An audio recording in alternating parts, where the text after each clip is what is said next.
Hi, my name is Mina Chetinkara Rundell, and I am a developer educator at Posit, as well as a professor of the practice at Duke University.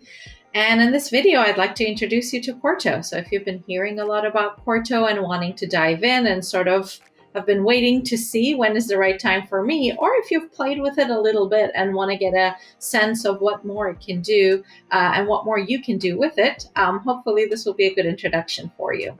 So we are going to start things pretty simply. We're going to start with a single Quarto document. I am going to open that up in RStudio. So let's go ahead and open that up. My Quarto document is called index.qmd. For those of you who are familiar with R Markdown, you're probably familiar with file suffixes called RMD, and Quarto documents are called QMD.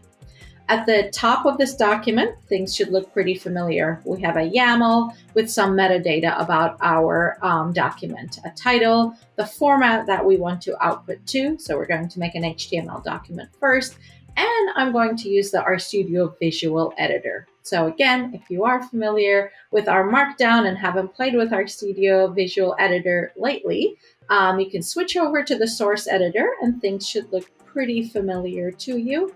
But let's go back to the visual editor where you get a document that feels a bit more like Google Docs or writing in an app like Notion, where things are a little bit more what you see is what you get. For example, I have some information about the dataset I'm going to use here, the Penguins dataset from the Palmer Penguins package, and I might want to bold the name of the package, and I can do that by using the toolbar here, or I can use keyboard shortcuts to do that as well. The visual editor has other handy tools on the toolbar. For example, I can directly add a link to this. So let's go ahead and add a link to the Palmer Penguins website and hit OK. So that now is a live link. And if we were to switch over back to the source editor, if you are familiar with writing things in Markdown, you can see that under the hood, it is writing the Markdown for you. It's just that you're not the one having to write the Markdown. So let's go ahead and render this document and let's see what it looks like. A setting that I like to use on my RStudio IDE is I generally like to preview my documents in the viewer pane so that I can see my source code on one side and my rendered document on the other side. So we should be able to see our rendered document here in the viewer pane on the right-hand side of our RStudio IDE. Things will look pretty similar between the source document and the rendered document because our source document is also using this visual format. But the difference is that on the source side, we only have the code, and on the output side, we're seeing the code and the output to go along with it. So let's introduce you to a few of Quarto's features now. We can see that we are taking a look at the Palmer Penguins dataset, and we have a visualization here for it, but we might want to take a look at the actual data itself. So I am going to go ahead and insert a code chunk here, which I can do either with the insert code chunk menu here, or using my keyboard shortcut with the / and bringing up the insert to anything toolbar. And I'll say I want an R code chunk. And let's say that I want to glimpse at the Penguins dataset.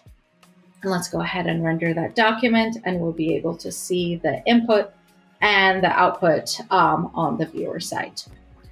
Scrolling down on this document, I have a code chunk that generates a plot. So one thing that I might want to do is add an alternative text to this figure, for example. And I can do that by using the fake out chunk option. The visual editor nicely does YAML completion for me, so I can choose from here which chunk option I want to use. I'm going to go with fake out, and I have a multi-line chunk option, so I'm going to use this vertical bar here. I've already written the alt text, so I will just copy and paste that here, so you don't have to watch me type this out. But basically, we're saying that this is a scatter plot of penguins' build depth and length, colored by species, and we say something about the trend we see. It's relatively strong and a linear association. Let's go ahead and render this document. And when we render the document, the alternative text won't show on the output, because again, it's not part of the output necessarily, but the underlying source code. But if I pop this out to a browser window and scroll down to my figure and right-click on it to inspect it, I should be able to see that my the alt text is actually available for me under the hood. If I'm writing a report, I might want to not necessarily show all of this code on the output. So one thing I can do is I can hide the code one chunk at a time with another chunk option, echo false. And that will only hide that particular chunk option, that particular chunk's code. But if I want to do that at the document level, I have a few options as well. I can actually go to the YAML on top of my document, and under execute, I can say I want to do echo false.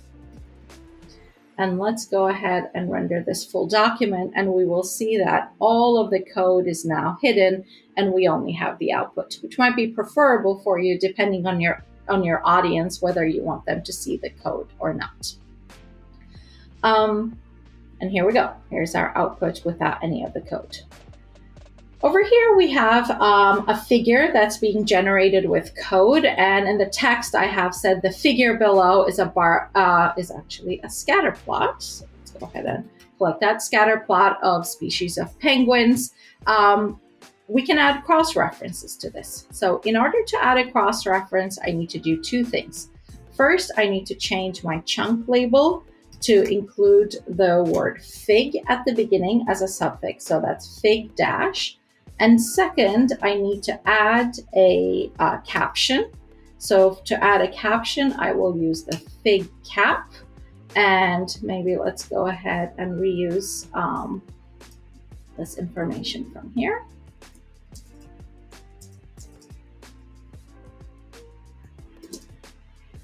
All right, so now I have a figure that has a label that starts with fig and a caption. All right, so let's highlight this and let's say we want to insert a cross-reference. The figure is available for me to choose here.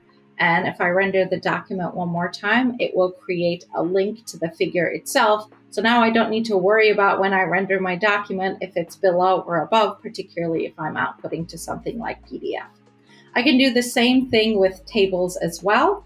The only difference is that I would need to add the TBL for table suffix. And similarly, I need to add a caption for that too. So this will be, let's say, the first 10 penguins. And let's go ahead and do this without using the insert menu. I can simply grab the label and I can say, instead of the table below, at and the name of my table, and I can render my document, and it will do the counting and the labeling of my figures and tables for me. So I have a figure one here, and then a table that's going to be cross-referenced underneath it as well. And voila, here we go. We also have a table one. The last thing I'd like to show in the visual editor is adding citations, which can be a huge hassle sometimes. So here we are going to cite where these data come from. So in order to do that, I'm going to say I want to insert a citation. And you can see that I have some options to choose from in terms of where my citations can come. But I am going to go ahead and grab the DOI of the paper where the Palmer penguins data were originally published. And I can say that I want to insert this. And when I do so, two things happen. Reference gets added here, and you can see that my YAML already also gained a new line called bibliography. And if I go to my files, I have actually gained a file called references.bib. And in this file is the sort of the bib reference for this paper. So if we go ahead and render this document, we will see that the reference has been added. If I hover over it, I can see it, or if I click on it, it will take me to the end of my document where I have a section called References inserted for me. So we've talked about creating a single document with Quarto, and this has been a HTML document so far. If I want to change the output to something like PDF, all I need to do is indicate that on my YAML. So let's go ahead and give that a render to. I don't need to change anything in terms of the syntax in my document. All right, now we have a PDF document with the same content, also hiding the code, so respecting the YAML options that we had indicated earlier.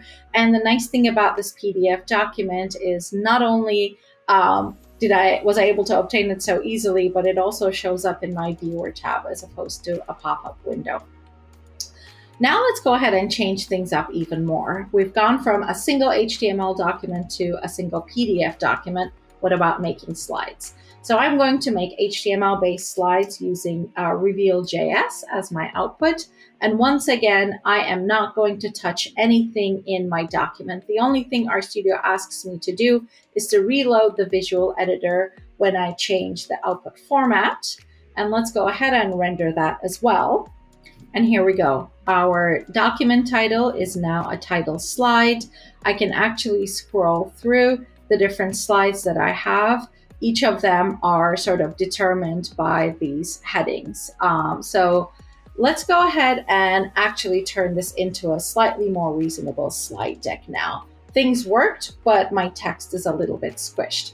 I am going to take a look at the outline view here, where I can see the different sections in my document. And I'm going to make these second level headings. So these particular data, species, and penguins are going to be second level headings. And let's go ahead and insert some first level headings as well. Using the Insert Anything tool, I will say that I want a first level heading. Maybe first I want something like introduction. And then at the end, I might want something like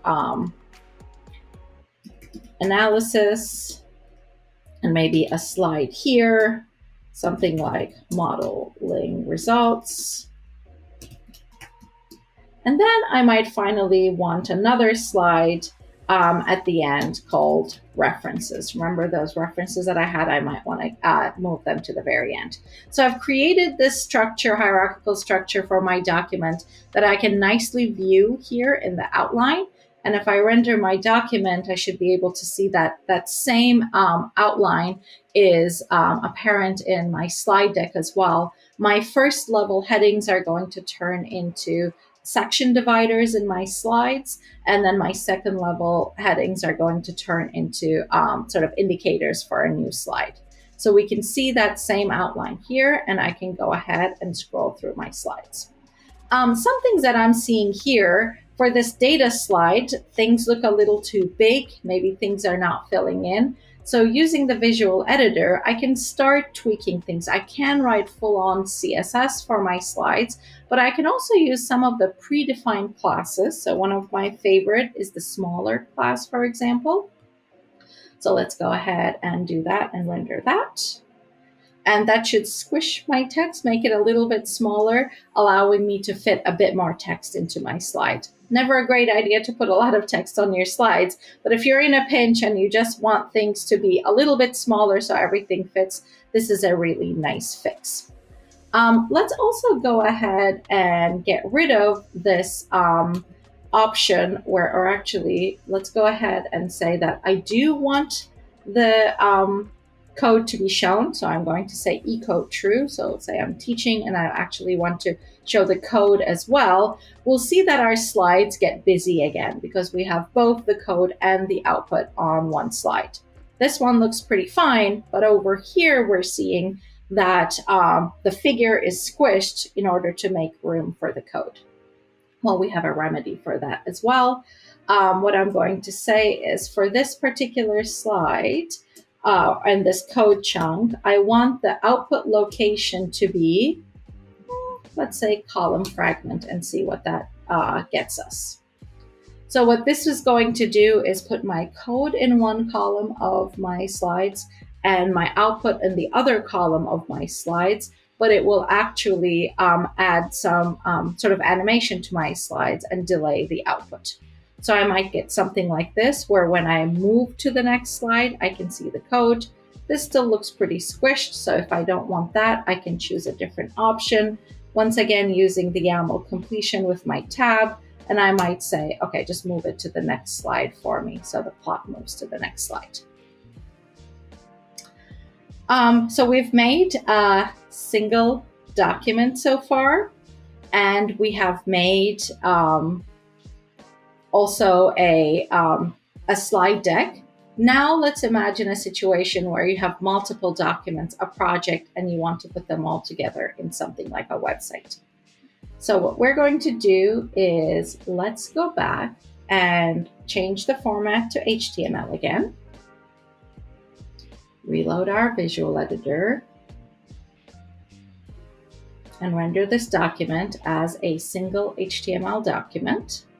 And let's go ahead and add one more document. Maybe something that says about. Something like an about page.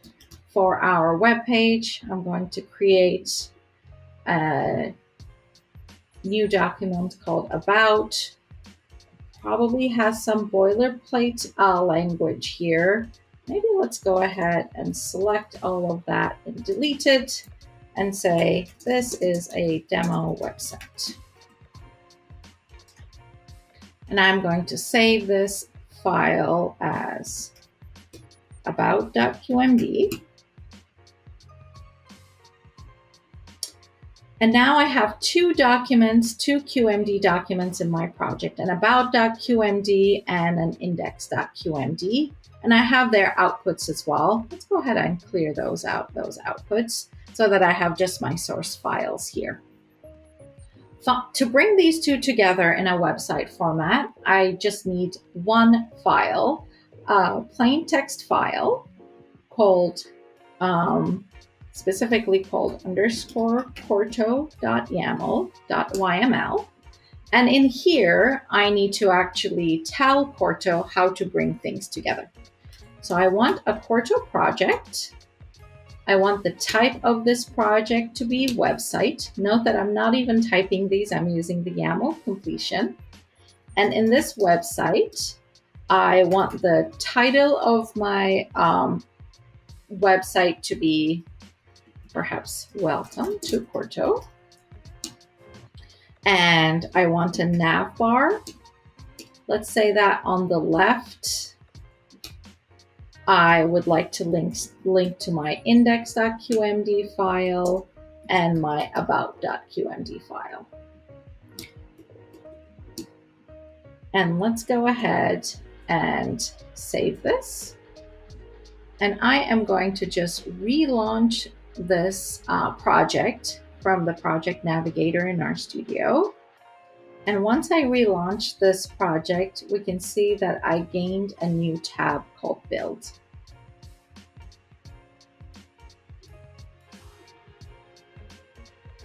And let's go ahead in this new Build tab, click on Render Website.